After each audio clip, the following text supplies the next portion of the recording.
March Madness can start. The field of 64 is set. Duke basketball taking on Mount St. Mary's tomorrow. The best time of year, one day away from Duke in the big dance.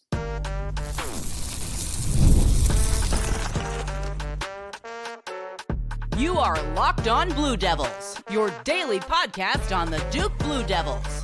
Part of the Locked On Podcast Network, your team every day. Hello, everybody. Welcome into another episode of the Locked On Blue Devils podcast. My name is JJ Jackson. Thanks for being here with us today on Thursday, March 20th, 2025, as Locked On Blue Devils is your one-stop shop where we discuss everything going on inside the life of Duke athletics. And today we're going to focus on this Duke men's basketball team with our pal Kevin Conley from Ball Durham, talking about Duke set to take on Mount St. Mary's as Mount St. Mary's won the play-in game yesterday in Dayton, Ohio. They won by a score of 83-72. So that's Duke's opponent. They'll slide into that 16th seed that Duke will play tomorrow in Raleigh. We'll talk about that game and so much more with Kevin when he joins us on the show. If you have not done so already, please be sure to follow and subscribe to Locked On Blue Devils for free, wherever it is that you get your podcast. Be sure to leave us a 5-star rating and written review. Really appreciate people that take the time to do that for us, particularly on the Apple Podcast platform. The algorithms love those written reviews. So thanks for doing that. We leave 5-Star Friday shout-outs to folks on this very program. If you leave a 5-star review on Fridays, I give you some love here on the show. So be sure to do that so you can be recognized here on the program. Also today, I also want to ask you to go check out our YouTube page, Locked On Blue Devils. Watch our show each and every day on YouTube. Like these videos, share it with your friends, and most importantly, subscribe to the channel. We got a lot of really good things happening here in March Madness, so subscribe to Locked On Blue Devils. Without further ado, let's bring him on into the show. The aforementioned Kevin Conley's here with us. And Kevin, today's the day. March Madness gets started. What a perfect day it is, man. One of the best days on the sports calendar every year. I think it's right up there with Major League Baseball opening day or the NFL's opening day. I think the Thursday of the NCAA tournament, you could even say Thursday and Friday, but really that first day of the round of 64, certainly one of, if not the best day on the sports calendar. 16 games today, 16 games tomorrow, and Duke will be one of those games tomorrow when they get set to take on Mount St. Mary's. The Blue Devils are the number 1 seed in the East region. And look, in a lot of ways, it didn't matter who this team was going to be that Duke was going to play, whether it be American or whether it be Mount St. Mary's. You got to start with somebody. And for Duke, I know that they're not wanting to overlook anything at all. Throughout the course of the week, I've looked ahead a little bit, as have a lot of people. I mean, when people are filling out their brackets this time of year, Kevin, they're not just picking these first-round games. You want to go all the way and see the certain paths that line up and that sort of thing. And I think the overall consensus has been that Duke fans seem to be pretty pleased with the potential path that's there. Well, I just want to give myself a pat on the back first because I don't know. I haven't looked up the exact date of the tweet, but I have to go back probably to like January when I said, after watching Baylor and watching Duke, I said, Duke Baylor is going to be around a 32 game, isn't it? Yeah. And lo and behold, now Baylor would have to take care of their business against Mississippi State, which won't be an easy game for them, but it's right there for Duke against Jeremy Roach in the NCAA tournament. And, it's fun. It's kind of funny how these storylines always happen. It feels like that's just what happens in the NCAA tournament. You get these storylines of you're playing a former player or rival coaches are matching up against each other like we see in the bottom of the bracket in the West with St. John's and Arkansas and Kansas all being in a pod. And how funny that this is, that Baylor's right there and Duke has a chance to play Jeremy Roach with one having the opportunity to end the other season. But just real quickly, I do want to touch on that American Mount St. Mary's game because it is the first game that Duke's going to be playing now against Mount St. Mary's. What a great game. Yeah. I mean, especially in the beginning, the pace, the shot making, I mean, that had a really good feel to it. Now, unfortunately, for American early in the game, one of their best players got injured with a knee injury. I think it was Matt Rogers, tweaked his knee. You could see he was in a lot of pain, tried to come back in and kind of just said he couldn't go. And he was off actually to a really strong performance with 7 points in 8 minutes. And I think that's what American, they got behind by 10 at halftime. I think they were just trying to recover with him not being out there, and they were the injury happened so early in the game. They were almost begging for halftime to try to change up their game plan, and then they ended up losing by 11. So really, that 10-point swing in the first half when he went down, that was almost the difference for them. So, I mean, hey, Mount St. Mary's, they showed a lot of good shot-making ability, shot 58% from the floor, shot 40% from three-point range. They're going to need to do a lot of that against Duke on Friday afternoon if they want a chance. Yeah, taking a look at their roster and what they were able to do, they defeat Iona in the MAAC championship game to earn the spot here in the NCAA tournament. Yesterday, in the game against American, it was Adebayo and Cordilla that both had 22 points each, 6'9", 6'8". So from a size advantage, Duke is still the tallest team in the tournament. They've still got the length to handle just about everybody. But this is a Mount St. Mary's team that, despite their competition, they've got a lot of lengthy players out there that could make a bit of an impact in this one. Yeah, you mentioned the MAC, the MAAC, which the conference that they come from. And typically it is a better mid-major conference. Mount St. Mary's isn't typically one of those teams, though. It's a conference that has Iona, Quinnipiac, St. Peter's, who made that run a couple of years ago to the Elite Eight. So it's a conference that has had some success in the NCAA tournament, but not typically coming from a school like Mount St. Mary's. It's typically the others that I mentioned in Iona and St. Peter's. So this conference, obviously, they're very happy because they do get a unit. They won an NCAA tournament game. They do get a full unit. But when you're battling, you're not really thinking about looking ahead. I'm sure when they woke up this morning, they said, oh man, now we got to play Duke. But like they're playing with house money. Absolutely nobody expects Mount St. Mary's to even give Duke a game. And now they get them in the first round in the East region. They have to play a road game because the game's in Raleigh. There'll be a ton of Duke fans in the building, and certainly it's going to be a great experience for those kids. Unfortunately, might not be the best experience when you look up at the scoreboard after 40 minutes. So, and taking a look at this one, obviously we do want people to go and support our friends over at FanDuel. That's where you should be doing all of your action there with March Madness. There are 1 versus 16 games today to open up the tournament.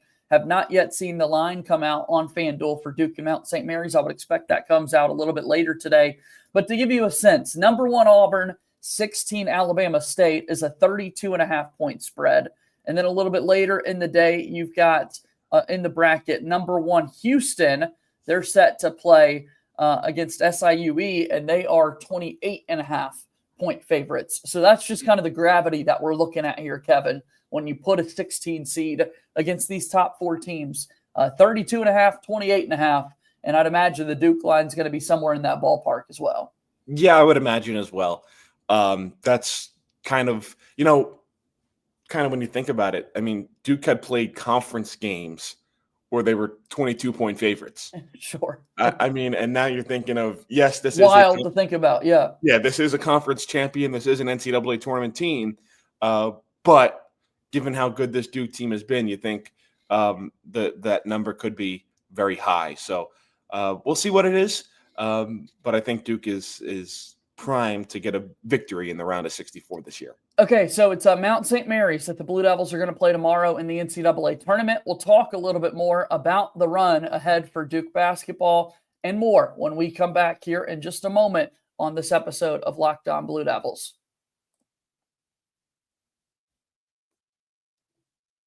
Locked On Blue Devils here today is brought to you by our friends over at Monarch Money. That's right. Ever check your bank account and wonder, where did all my money go? Between dining out, online shopping, and entertainment, it's easy to lose track.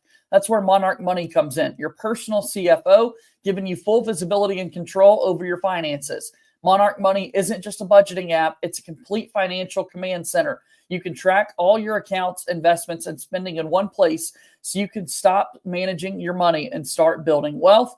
When you use Monarch Money, you can get these insights that might surprise you. You don't realize how much you're spending on food delivery, and now you're able to budget smarter and save more. That's one of just the many examples of people being able to save so much more. It's easy collaboration and all-in-one convenience. Take control of your finances with Monarch Money. Use code LOCKEDONCollege at monarchmoney.com for 50% off your first year. That's monarchmoney.com, code LOCKEDONCollege for half off your first year. MonarchMoney.com, a proud sponsor of Locked On Blue Devils. The show today is also brought to you by our friends at Game Time. That's right, NCAA tournament time is here. And when we talk about Game Time, daylight savings snuck up on us. And now we've got a bunch of things to be happening. Imagine watching your favorite team live, feeling the energy of the crowd, and witnessing unforgettable moments. There's nothing like experiencing a big game in person. Getting tickets shouldn't be stressful. That's where Game Time comes in, making it easier than ever to grab last-minute seats at unbeatable prices. Game Time Picks is incredible. The curation makes it easy to find better value for tickets to concerts, sporting events, comedy, theater shows, and so much more. Checking the Game Time app, there are amazing deals on some huge matchups coming up. The lowest price guarantee or Game Time is going to credit you 110% of the difference. It's complete peace of mind with seat views before you buy, no surprise fees, and the lowest price guarantee. Download the Game Time app today, create an account, and use code LOCKEDONCollege for $20 off your first purchase. That's Locked On College, LOCKEDONCOLLEGE for $20 off. Download Game Time today. Last minute tickets, lowest price guarantee. Game Time, a proud sponsor of Locked On Blue Devils. Okay, baby, Duke basketball. Here we go. March Madness, NCAA tournament. The Blue Devils getting set to take on Mount St. Mary's tomorrow in Raleigh to open up their round of 64. If Duke wins that game, they get to play on Sunday against the winner of Mississippi State and Baylor. Looking at this Duke team in particular, so many people this week are focusing on the playing status of Cooper Flagg. We're going to have answers a little bit later today, Kevin, when Duke goes to open practice there at the Lenovo Center. We'll have a press conference for John Shire. And that's got to be the number one thing on everyone's mind. Is the best player in the sport going to get to play as soon as this event gets going? Yeah, JJ, I think you make a great point there because all we've had is just conjecture, right? Yeah. John Shire has said it's the goal. John Shire didn't specifically say it, but Dan Gavitt, who is the VP for college basketball at the NCAA, he has said Duke told them that they expect him to play in the NCAA tournament. John Shire, when asked about that, he said, well, I didn't say that. But then he said a few days later on the selection show on ESPN that the goal is to have Cooper Flagg ready to go, and he believes he will play in the NCAA tournament. But my perspective on this always was it was a great sign he wasn't in a walking boot or wearing a brace on the bench, going back to when he suffered the injury late in the first half against Georgia Tech in that quarterfinal game. The fact that he came up back on the bench in the second half and did not have any extra footwear or like braces or anything on his ankle, I thought that was a very good sign. I don't know if he would have been able to play, like say that injury happened in the round of 64 in the NCAA tournament, and he sits out the rest of the game, and he has the day in between. Something tells me he might have been able to gut through it if the next game. He's tough, man. He's a do or tough. die NCAA tournament game. Your season's on the line. And Duke kind of said, hey, yes, we want to win the ACC tournament. Yes, it means a lot to us, but it doesn't mean enough to us to risk his health. And what would you know?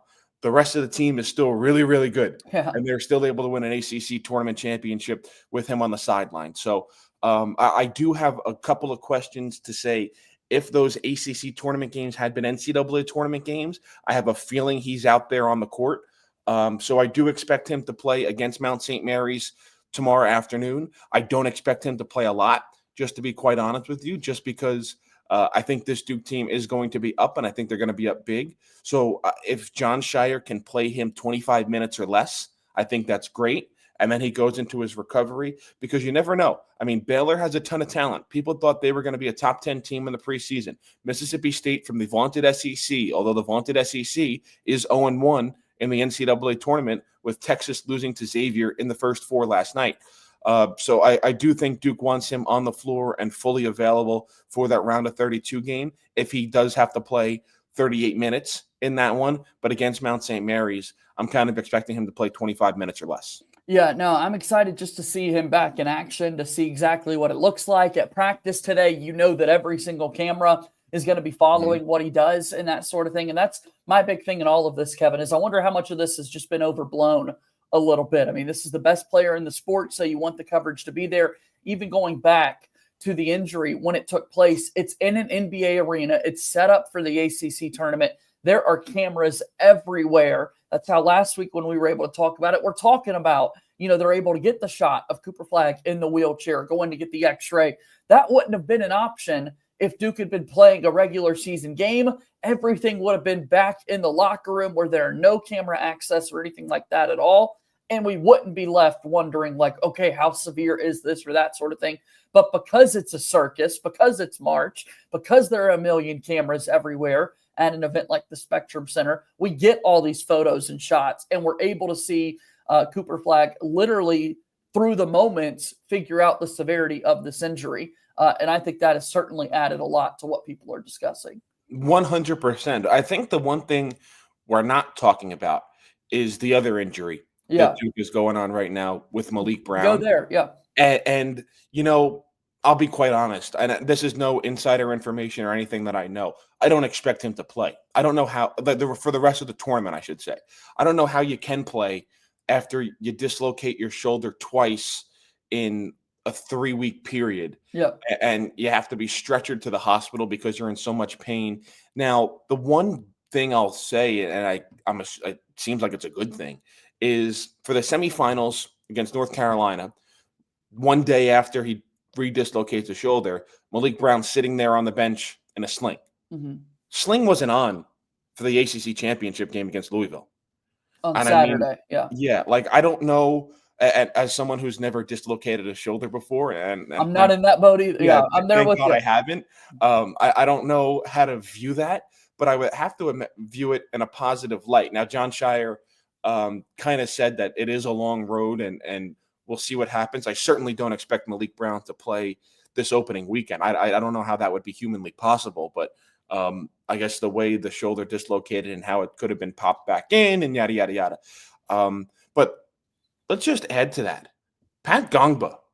I mean, man, this kid is looking like a great player. And I know Duke is a national championship favorite this season, but JJ, I would be lying if I said I didn't think about 2026 a little bit when watching him at the ACC tournament and thinking Duke can put together a front court next year of Pat Gongba and Cam Boozer.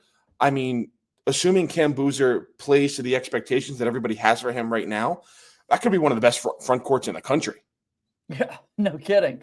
Yeah, when those two guys team up, that's exciting to kind of think about. And this experience that Pat is getting, he's only going to benefit from. With that being said, too, looking at that tournament final game against Louisville, Common looked amazing, man. Yep. Just his ability to alter shots, rebound, he's getting better game by game. And against, we look at tomorrow's game against Mountain St. Mary's. We mentioned their biggest and best players are those interior post guys that they've got really athletic bigs. Get ready to meet 7'2" Malawach. Well, yeah, and that's a good point you say that, JJ, because earlier this week, I had an article on Ball Durham, and I kind of ranked the 3 players who kind of had the most riding on this NCAA tournament for Duke, had the most pressure on them.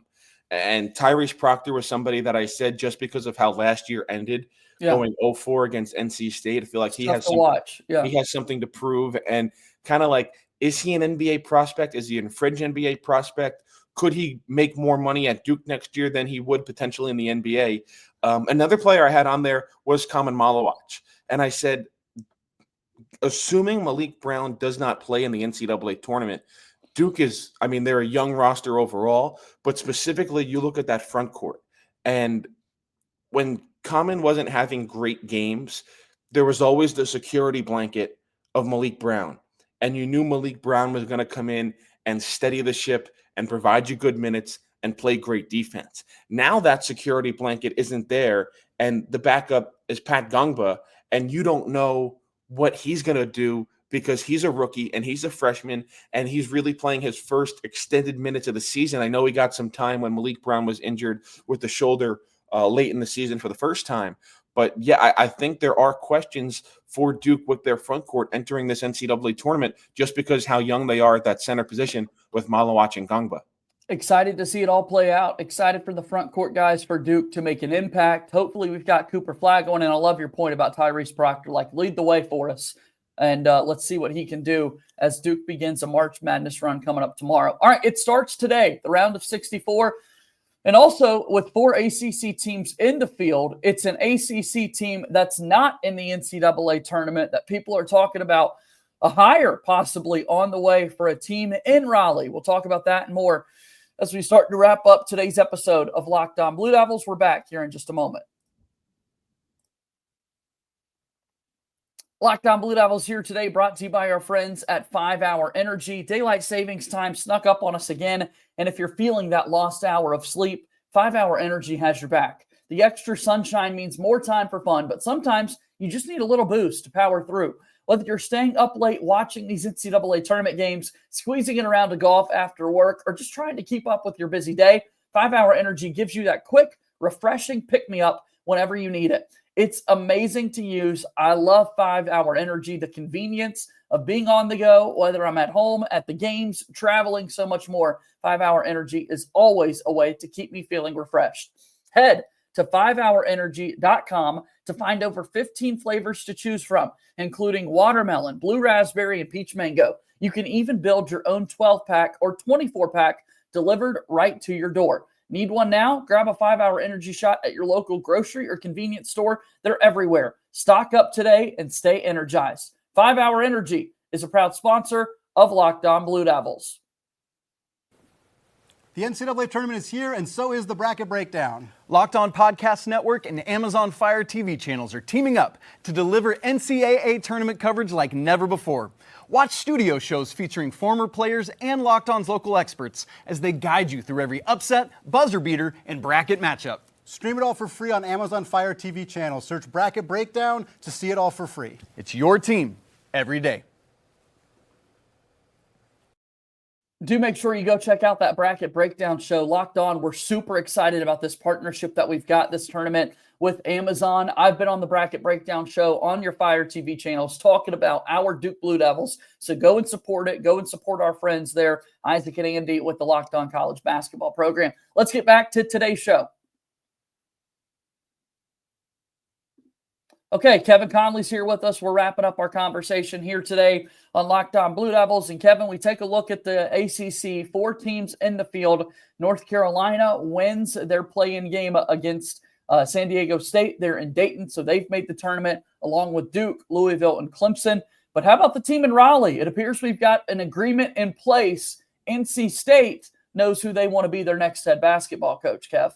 Yeah, it seems like it's going to be Will Wade, and how interesting yesterday was. You know, Will Wade, he's in Providence for his sub-regional, and he steps to the podium in his pregame press conference and kind of gets asked straight up, has he or anyone, his agent, anyone in his circle, talked to NC State? And he said yes. And he kind of went on saying he's open with his players, and his players, you know, some of his players are already looking at the transfer portal, and he's kind of doing the same, and you knew he wasn't going to stay at McNeese for as long as he was. So, you know, he and then just a few hours later, the report comes out that Will Wade and NC State have agreed on a deal. And one thing I find really interesting, and kind of it ties right back to Jay Lucas with Duke. If McNeese goes on a run here, and say they defeat Clemson, which is kind of funny. They get an ACC team in the first round now that Will Wade seemingly is going to be in the ACC. And then Will Wade, a Clemson alum, he'd be doing it against his alma mater. Yep. And they would get, if they win, they get the winner of Purdue and High Point. So then they would go to the second weekend in the Sweet 16. The portal would be open. Portal opens on Monday. So Jay Lucas leaving Duke to become the head coach at Miami to focus on the portal and recruiting and all that stuff. What does Will Wade do, who's now the head coach at a team that's still in the NCAA tournament? And how do you focus on that and getting ready for what I would imagine is the biggest game in school history and playing in the Sweet 16, plus directing your attention to NC State? Now, I'll be honest, I don't know the inner lockings of McNeese, and if all those players are still transfer eligible and not seniors, and they're just going to follow him right to NC State. I guess that would make things a little bit easier. But that's certainly, at least in my mind, a storyline to watch, because I think McNeese has a really good shot at upsetting Clemson earlier this afternoon. Absolutely, they do, and I'm excited to see that game play out. I think Will Wade did really impressive things there at LSU when he was the head coach, and now, look, the audio is released. He's trying to pay players back in the day at LSU, and you can do that now. So he took a couple of years away. He's done a great job getting McNeese State into the field these last 2 years, and now he's back. I think it's huge for the conference to spend money like this, to go. Will Wade's been sought after by everybody. And so if he feels like NC State is the best place to go, that is a really, really big win for the ACC, and they need that. Obviously, it's fun for us to dominate the conference, and I certainly hope that continues, but we need the rest of the league to be good and improve. Especially when you look at the openings. Now, I know hiring Will Wade comes with some baggage because of his history that maybe some schools around the country don't want. But, I mean, Indiana opened. West Virginia is now open. You look at a premier program that's open in Northeast, Villanova is open. So there are a lot of high major jobs that are available. There are rumors that Texas could become available. And the fact that NC State acted quickly on this and has a reported agreement with Will Wade, I do think that's big for the conference. Now, I do think there are other schools that need to kind of kick it into high gear and see what's going to happen, especially towards the bottom. Look at Jay Lucas in Miami. Can he turn it around as a first-year head coach? Yeah. Syracuse, who was a crown jewel of this conference, what are they? I mean, Reed Autry's not getting fired, but they got to get it turned around quickly. Virginia, what is Virginia going to do with Tony Bennett? And obviously they have an opening now, so there's still a lot of dominoes to fall here in the coaching carousel. Okay, so we'll see how that plays out. We'll also see how these games play out today. Again, 16 of them to get started. Everybody's going to be tuned into March Madness throughout the course of the day. You and I will be doing the exact same things, Kevin. I mean, this is what we do. It's a rite of passage here in the States, and we love getting our chance to watch college hoops play out. So 16 games. Clemson is in action. Louisville's got their 8-9 game a little bit later today against Creighton. You mentioned Kansas and Arkansas. Give me a game or two that people should really be interested in here today. I think it's the first one that starts today in Creighton and Louisville. I think Louisville got a seed that they didn't deserve. I don't think Louisville is an 8 seed. I think you look at the AP poll. Now, I know the AP poll and how the brackets are formulated are not the same, but the fact that the number 10 team in the country, according to the AP poll, is an 8 seed, I think is wild.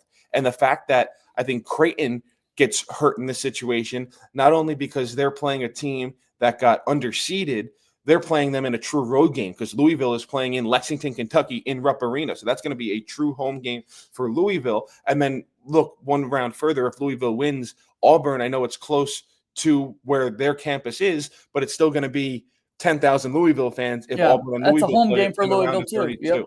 Yeah, other games I'm looking at, VCU, BYU. I've watched BYU a couple of times this year in the Big 12. I've been very impressed. You look at VCU. There was a debate if they did not win the A-10, could they still get into the NCAA tournament?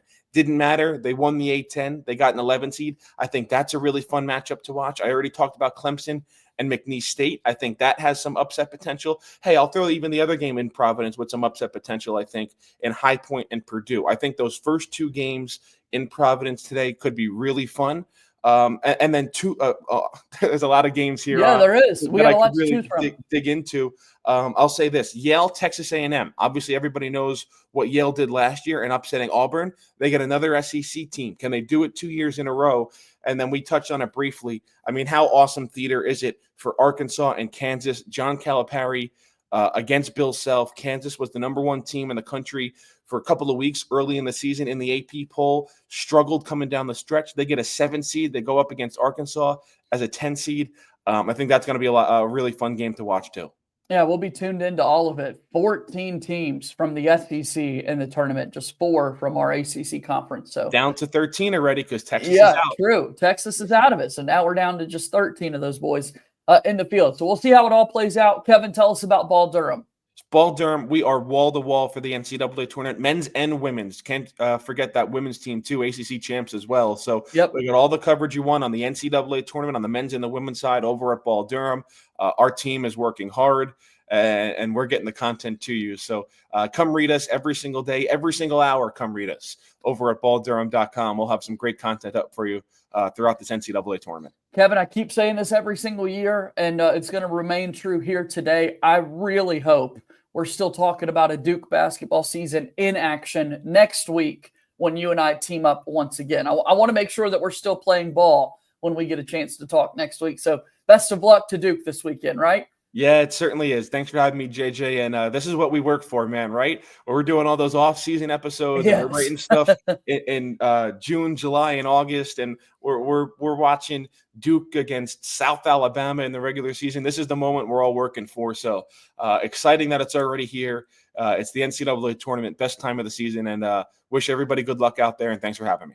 That's Kevin Conley joining us here on the program today. Yeah, you wait so long for these things to come around. Don't make it a quick exit. We don't need a Mercer or a Lehigh. Those years weren't fun to live through. Let's see if Duke can take care of business tomorrow against Mount St. Mary's. That's going to do it for today's show. As always, go Duke. I'll talk to you again soon. My name is JJ Jackson. Thank you and good day.